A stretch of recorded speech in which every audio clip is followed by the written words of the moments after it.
सो जाएं, सियासी क़यादत मुकद्दमात में मसरूफ़ है। मेरा ख्याल है कि हम अपने तकलीफ दे माजी से बहुत मोहब्बत करते हैं और हम इस तकलीफ से निकलने की बजाय इसी तकलीफ दे दौर में रहने के लिए कोशिशें करते रहते हैं। यानी हम मुख्तलिफ मुकदमात का सहारा लेकर माजी में उलझे रहते हैं और आगे बढ़ने की बजाय 40-40 साल पीछे जाने पर वक्त और सरमाया खर्च करते हैं और इसे फखरिया बयान भी करते हैं।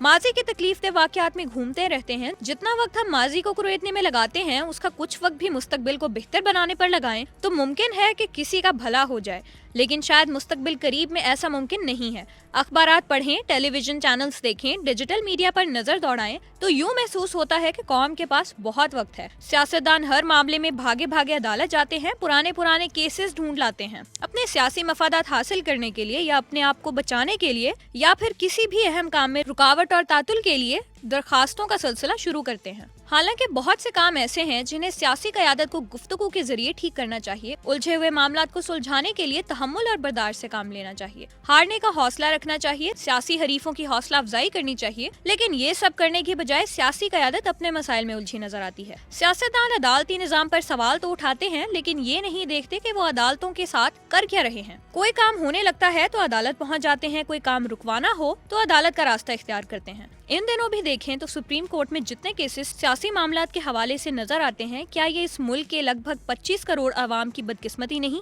अगर सियासतदान अपने मामलात अफहाम और तफहीम से हल करें, बातचीत करें और अदालत का वक्त जाया करने की बजाय अदालतों को अपना असल काम करने दें तो यकीनी तौर पर निज़ाम अदल के बेहतर अंदाज में काम करने का रास्ता निकल सकता है। लेकिन ये इस वक्त होगा जब स्टेक होल्डर्स अपनी जिम्मेदारी को समझें, जाती इख्तलाफात और जाती मफादात से बाहर निकले और मुल्क को कौम की बेहतरी के लिए आगे बढ़े। इन दिनों भी सुप्रीम कोर्ट में कई सियासी केसेस की समाअत जारी है और इनमें एक केस साबिक वजीर आजम जुल्फिकार अली भुट्टो के केस की है। गुज़िश्ता रोज सुप्रीम कोर्ट में साबिक वजीर आजम जुल्फिकार अली भुट्टो के अदालती कत्ल से मुतालिक सदारती रेफरेंस की समाअत फरवरी के तीसरे हफ्ते तक मुलतवी की गई है। चीफ जस्टिस ऑफ पाकिस्तान काजी फाइज ईसा की सरबराही में सुप्रीम कोर्ट के 9 रुकनी लार्जर बेंच ने जुल्फिकार अली भुट्टो के अदालती कत्ल से मुतालिक सदारती रेफरेंस की समाअत की। जस्टिस मंसूर अली शाह ने इस्तफसार किया कि हमारे सामने कानूनी सवाल क्या है। क्या एक इंटरव्यू की बुनियाद पर सुप्रीम कोर्ट के फैसले का जायजा लेकर राय दें? क्या अदालत एक इंटरव्यू की बुनियाद पर इंक्वायरी करे? इंटरव्यू एक जज का था जबकि बेंच में दीगर जजेस भी बैठे थे। जस्टिस मंसूर अली शाह ने मजीद कहा कि क्या हम इंटरव्यू से मुतल्लिका लोगों को बुलाकर इंक्वायरी शुरू करें? हम सिर्फ एक इंटरव्यू की वीडियो देखकर तो नहीं कह सकते कि क्या हुआ था। आर्टिकल 186 के तहत अदालत सिर्फ कानूनी सवालात पर राय दे सकती है। जस्टिस मोहम्मद अली मजहर ने कहा कि ये भी बता दें कि भुट्टो रेफरेंस में क्या कानूनी सवाल पूछा गया है। इस केस में मुख्तलिफ दलाइल दिए जा रहे हैं और पाकिस्तान पीपल्स पार्टी का इस हवाले से एक खास मौक़िफ़ है।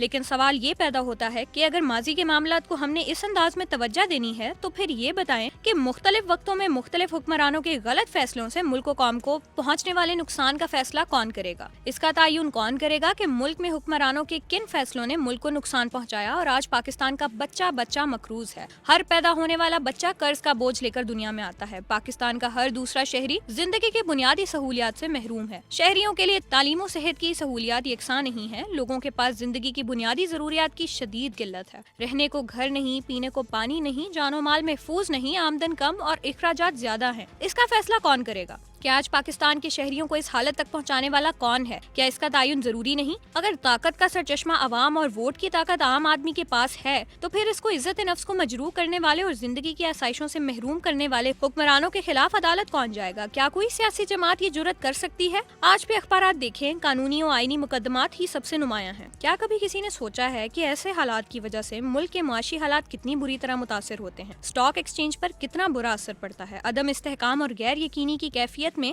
इजाफा होता है। ये सब सियासतदानों का ही किया धरा है।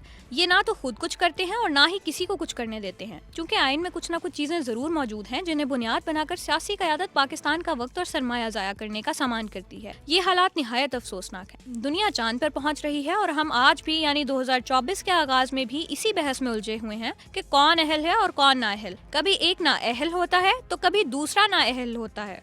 कभी एक सियासी जमात हरीफ सियासी जमात की आला क़यादत के नाअहल होने पर भंगड़े डालती है तो कभी दूसरी सियासी जमात भंगड़े डालती है। आज भी यही हो रहा है। लेकिन सियासी क़यादत ने ना तो माजी से कुछ सीखा है और ना ही हाल ऐसा है कि जिसे देखकर ये कहा जा सके कि मुस्तकबिल रोशन है। दुआ है कि सियासी क़यादत के दिल में रहम आए और वो इस मुल्क के करोड़ों लोगों पर रहम करे और दिहाइयों तक गुर्बत की चक्की में पिसने वालों के लिए भी सहूलत का कोई सामान हो सके। काश कि ऐसा हो। आखिर में ख्वाजा मीर दर्द का कलाम। तोहमत चंद अपने ज़िम्मे दहर चले, जिस लिए आए थे सो हम कर चले। जिंदगी है या कोई तूफान है, हम तो इस जीने के हाथों मर चले। क्या हमें काम इन गुलों से ऐसा बा, एकदम आए इधर उधर चले। दोस्तों देखा तमाशा यहाँ का सब, तुम रहो खुश हम तो अपने घर चले। आह बस मत जीत जला तब जानिए, जब कोई अफसून तेरा उस पर चले। एक मैं दिल रेश हूँ वैसा ही दोस्त, जख्म कितनों के सुना है भर चले। शम्मा की मानिंद हम अपने बज़्म में चश्म तर आए थे दामन तर चले। ढूंढते हैं आपसे आपको परे, शेख साहब छोड़ घर बाहर चले। हम न जाने पाए बाहर आपसे, वही आड़े आ गया जिधर चले।